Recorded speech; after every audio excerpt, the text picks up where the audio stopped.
जय माता जी की हुक्म। मैं भंवर मनजीत सिंह अमरपुरा, दहेज विरोधी क्षत्रिय संघ का एक छोटा सा कार्यकर्ता हूँ।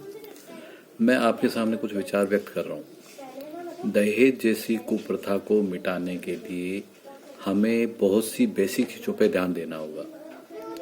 दहेज क्या था, क्या है और क्या हो गया है और क्या होने वाला है, इस विषय पे हमें गौर करना होगा। दहेज एक रीति के रूप में था और वो ये था कि ठीक है, आपकी बेटी है, वो आपका घर छोड़ के अपने ससुराल जा रही है, तो आपके प्रति उस बेटी का जो भाव था, जो लगाव था, उसकी वजह से आप अपनी बेटी से जुड़े हुए थे, अटैचमेंट था, क्योंकि वो आपकी बेटी है।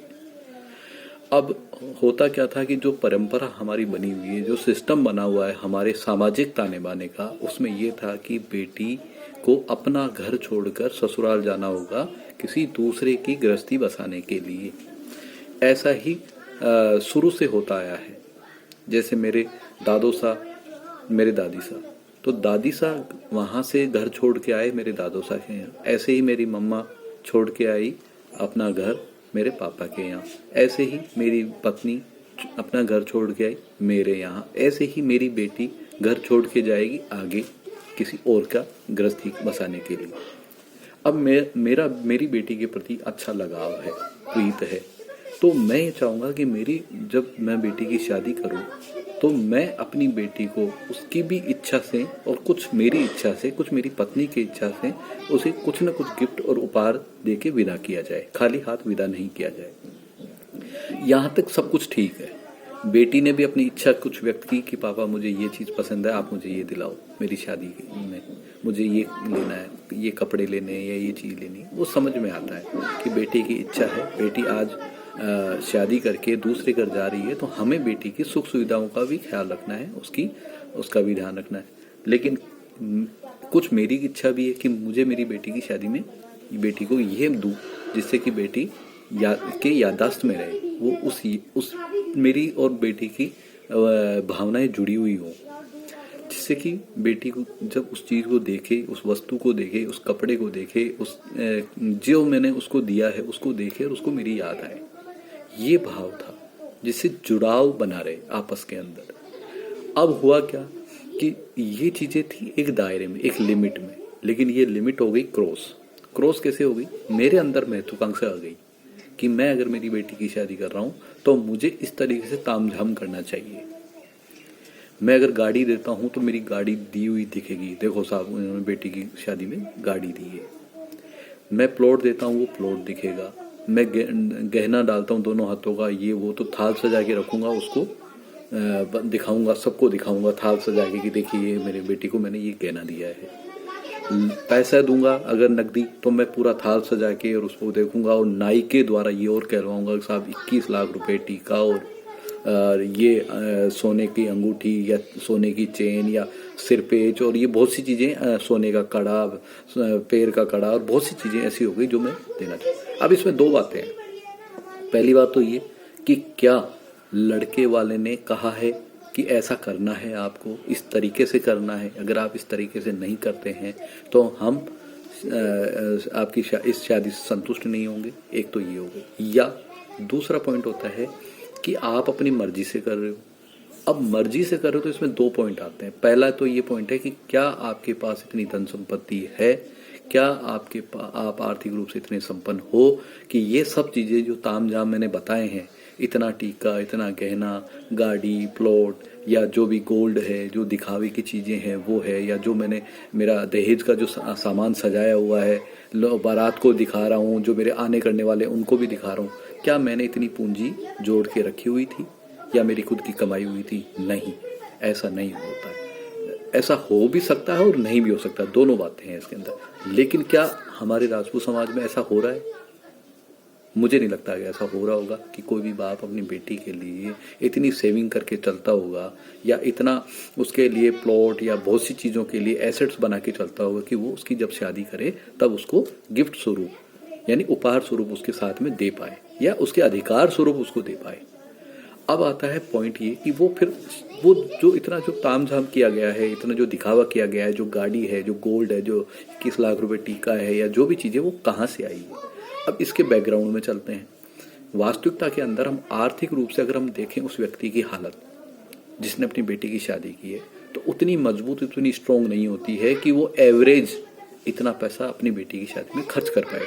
लेकिन ये क्या, बेटी की शादी जैसी करती है, मतलब होती है, तो वो एकदम करोड़पति कहाँ से हो जाता है? वैसे उसके पास पैसा नहीं होता। इसका मोटा मोटा कारण ये आया, वो कर्ज लेता है, या तो, या फिर कहीं ना कहीं से अपनी ज़मीन बेचता है बाप दादाओं की, या अपना मकान गिरवी रखता है, या अपना मकान बेच के और शहर से और 8-10 किलोमीटर कहीं दूर जा रहा है। कहीं ना कहीं वो व्यक्ति इस तरह से पैसे का इंतजाम करता है। रही बात कर्ज की, तो जो बेटी की शादी के निमित्त आपको कर्ज भी मिल जाएगा, मानता हूँ मिल जाता है। कहीं ना कहीं से आप भागा दौड़ी करेंगे या हाथा जोड़ी करेंगे तो बेटी की शादी के लिए आपको उस पैसा कर्ज के रूप में मिल जाता है। ये समझ में आ गई बात। लेकिन क्या उस कर्ज को चुकाना नहीं है?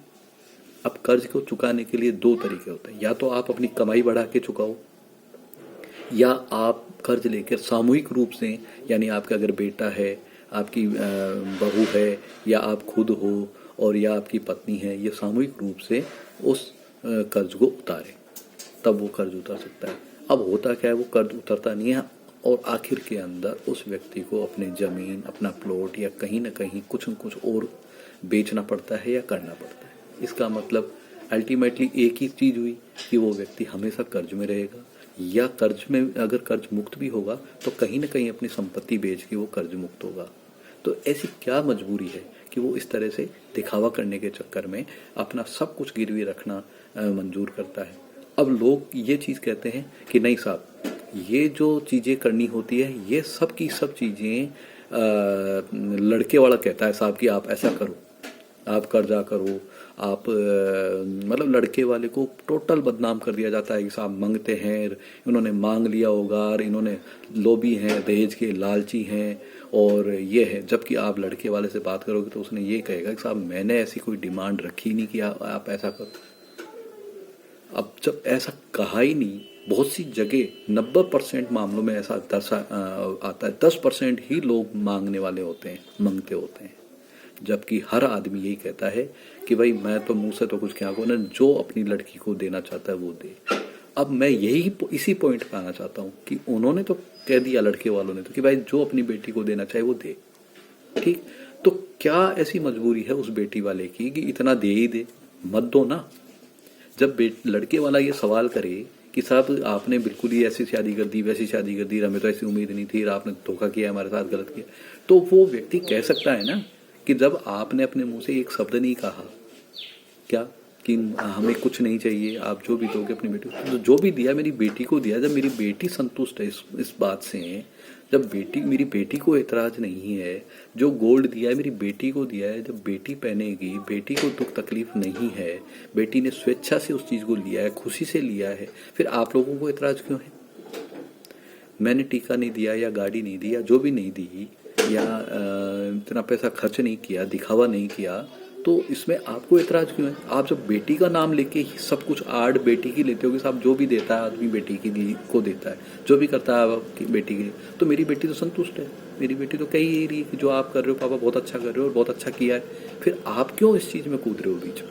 तो इससे क्या होगा, उनका लालच उजागर हो जाएगा कि लड़के वाले वाकई में लालची थे। और ये अगर ऐसा करने से क्या होगा, दो फायदे होंगे। एक तो उस लड़की वाले बाप का बहुत सा पैसा बचा, और इसके अलावा दहेज प्रथा पे भी लगाम लगी। लेकिन ऐसा होता नहीं है, इसीलिए मैंने हर अपने संबोधन में, हर अपने लेख में लड़के वाले से ज़्यादा लड़की वाले को दोषी ठहराता हूँ। क्यों? कि देने वाला राजी और लेने वाला राजी, तो क्या करेंगे दहेज विरोधी हम जैसे पाजी। यही हुआ भाई, आप खुद समझिए इस चीज़। भाई जब जो लड़की वाला, आज मैं मेरी बेटी की शादी करूं और मैंने स्पष्ट कह दिया कि साहब मैं दहेज विरोधी हूं, मैं कुछ नहीं लेना चाहता, आप बिल्कुल सादा से सादा तरीके से आप शादी करो और मैं सह सम्मान लेके आऊँगा। फिर भी अगर कोई ज़बरदस्ती वो दिखावा कर रहा है, ये दे रहा है, वो दे रहा है, गाड़ी घोड़े ये वो, अब मुझे क्या करना चाहिए? देखिए दो तरह के इंसान होते हैं, एक तो होता है लालची, एक तो होता है लालची, और एक होता है सम्मान देना और सम्मान लेने वाला। मुझे मैं एक ऐसा इंसान हूँ, मैं कभी भी किसी चीज़ को पाबंद नहीं करूँगा पैसे से, वैल्यू में, कि साहब मुझे ये चीज़ दो।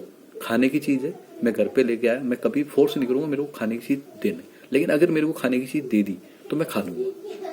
ये एक चीज़ होती है।